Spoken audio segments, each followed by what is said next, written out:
All right, time to go to ride around GT Mustang. Now, remember all my GT 500 videos? Yeah, did you watch those? Yeah, where's that car? Have you noticed it's gone? Yeah, she's gone. That's a whole nother story, along with a bunch of other vehicles as well.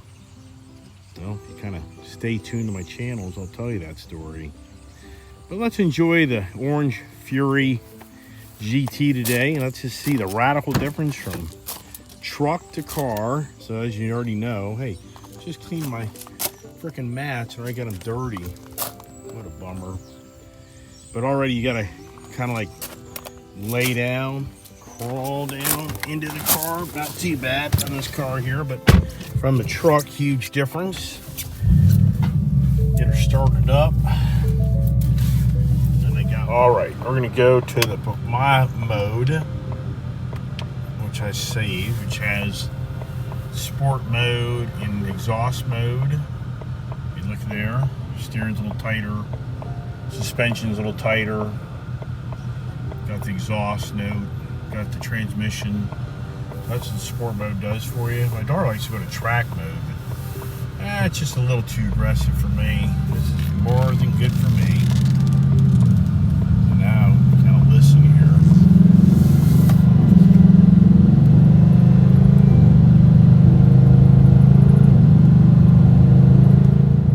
All right, so we're in the GT Mustang today, and I just haven't driven this car a lot. I mean, being that I have a lot of vehicles to drive, as you probably know from watching my channel, and you know that.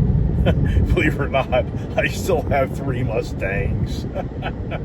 I was just saying a moment ago how I no longer have the GT 500. Well, I replaced it with something else that I haven't even talked about in my videos, which I guess when I bring it back from Tennessee, I'll have to do a video on that one. So, how about that idea? That's for you to find out another day. So now the biggest thing here that you notice in this 10-speed auto is it does a lot of shifting. So for the Mustang, you know, the Mustang gang out there that knows the car, they're gonna be like, yeah, a 10-speed auto, it does a lot of shifting. And it doesn't really bother me, but I think some people kind of irksome. And what's pretty amazing is this car, 0 to 60 wise, it's a fast car. I mean, you know, that 10-speed auto. All right, good news. You know, I haven't driven this car so long.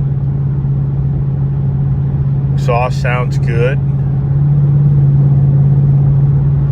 And 10 speeds, and it's in 10th gear. I like that.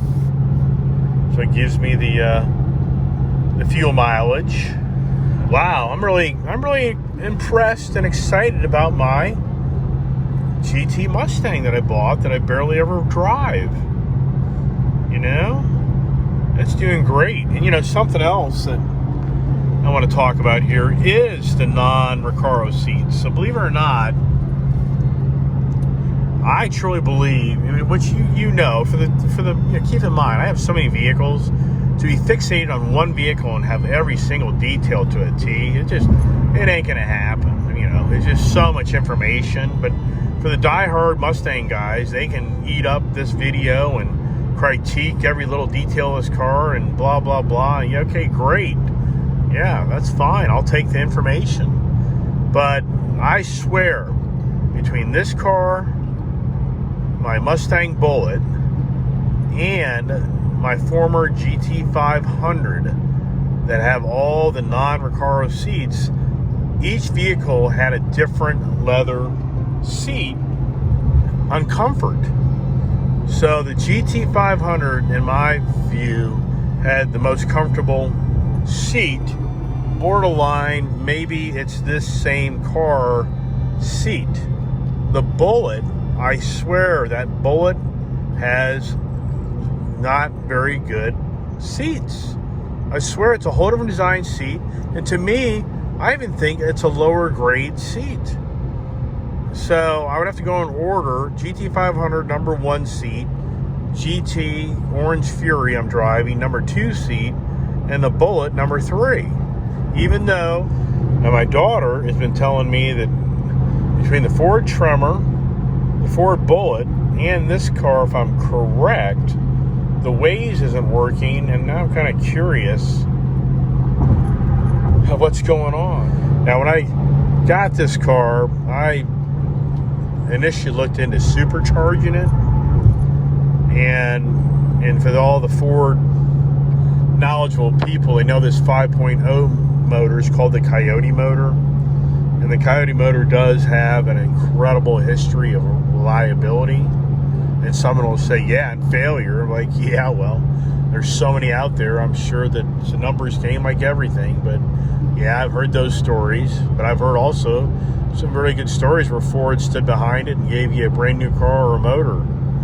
So, but the real, point here is that I was going to supercharge this car, and I just kind of held off because I really think this car could even be that much more fun, where you're going to get a 750 plus horsepower out of it.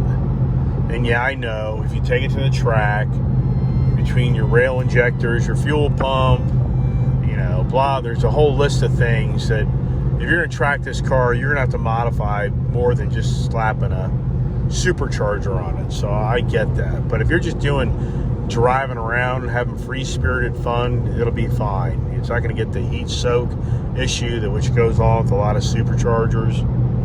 But yes, you probably would if you don't do a lot of modifications.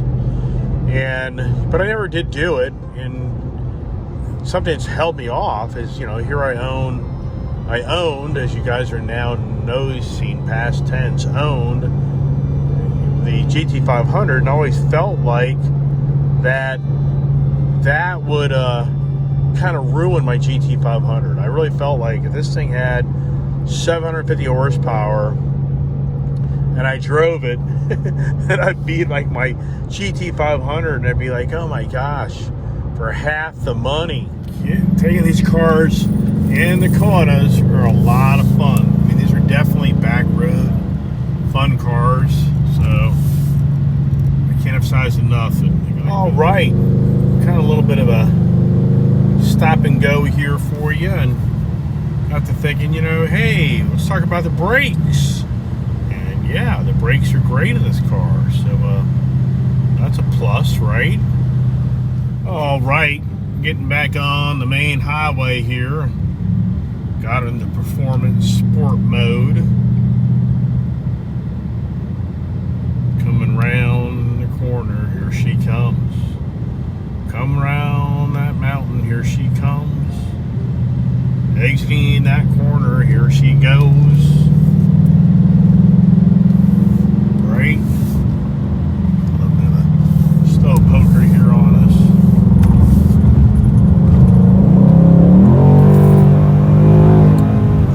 There you go. A little fun time, right? Alright, so the biggest difference here today is I'm having to use my steering wheel and my feet to drive the car. Unlike the Tremor, when you ride around that thing long enough, I don't know how you go back to driving a car without that technology. Yikes. So this is classic. I'm driving on the road and I've been adjusting the air conditioning, and I'm freezing my ass off, and guess what? The auto is turned off. So, like I was telling you before, when you don't have the auto on, you're going to have to be constantly adjusting the air conditioning. And sure enough, I'm the victim. My daughter turned it off. She hit that little fan button. That's all it takes. Is once you hit this fan button, it turns off the AC. Then you got to turn the auto back on, and then it basically keep the temperature, what temperature you set it at, to be comfortable.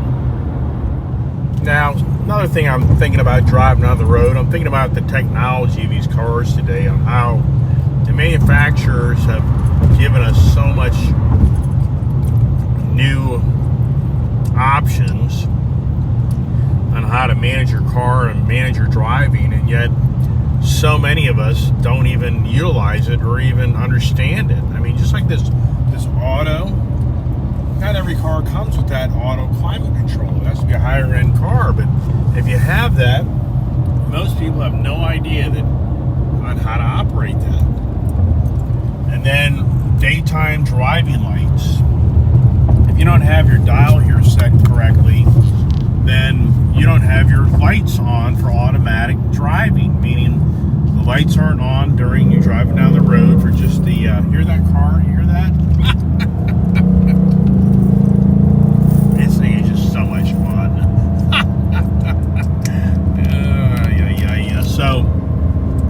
So, you know, you don't have that, if you don't have that dial there set correctly, then your daytime driving lights don't come on, and then in the evening, something that I see a lot. Watch this here, watch. There you go. So, I see a lot of times driving down the road at nighttime, people don't have their headlights on or their rear tail lights on because they're oblivious to the fact that they don't have their auto light feature set. Or if the car doesn't have the auto feature, then the interior lights are on the dashboard light up, so you just assume that your lights are on, which, you know, if you grew up in my era, your lights didn't, your interior. Following up on that conversation here a minute ago, talking about how there's so much technology in these cars, and yet I think a lot of people don't even know how to use them. And some may laugh at that, but I'm telling you, it's especially for older people, which, you know, have the retirement, you know, funds to buy new things. And, you know, as I was mentioning, salespeople, I mean, if you're a salesperson at just a single brand car dealership and you are on top of every detail of every vehicle, yeah, okay, right. Not many of those out there because the products are constantly changing, and you may just have more of a dominant product that sells than another product, meaning maybe you're selling more trucks and SUVs than, you know, well, in today's, you know, market, it is pretty much trucks and SUVs, but anyways, the whole point is, you know, you don't have so many different features in each vehicle, and one thing everybody knows, when you drive around your truck all the time, then you get behind the wheel of a car, yeah, good luck seeing up the road, right? That's what's so nice about trucks, is you can oversee the top of the roof of a lot of vehicles, and you can get a better idea of what's going on up the road to navigate.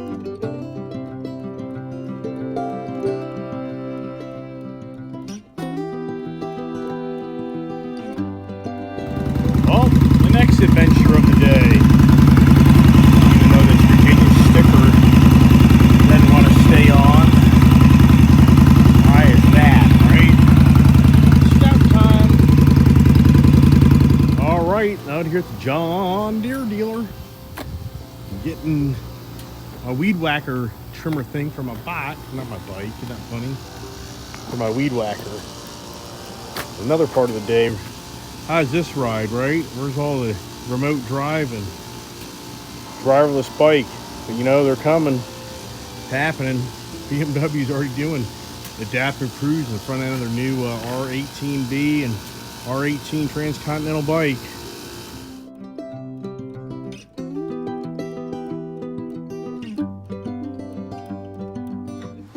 All right, I got my new windshield. It's hard to tell through all this. I'll have to do a little better talk about. All right, it's Honda After Twin Day, where I'm replacing my windshield. It's so cool. This thing just pops in and pops out. So it makes it very easy for you to just take the small one out. So what I'm going to do, I'm going to have two. A shorty and a longie, and they just literally pop in and out. So you could literally